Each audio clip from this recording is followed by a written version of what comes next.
Hi fams, and welcome back to another video on NeiTech. So in this video I'm going to be showing you how you can show watch credit on any TV show that you're watching on Netflix.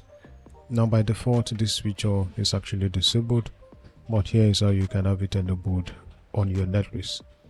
Now the first thing is to log into Netflix and go to your profile, and then from the drop down at the top right corner of the screen, click on accounts. Now from the account page, scroll down to edit settings, and midway down the page under preferences, click on playback settings, and right under playback settings you see these two options are ticked. So what you want to do is to have them unticked and then click on save changes. So once the change has been saved, we go back to Netflix to open a show. Alright, so checking with this, let's just play this one.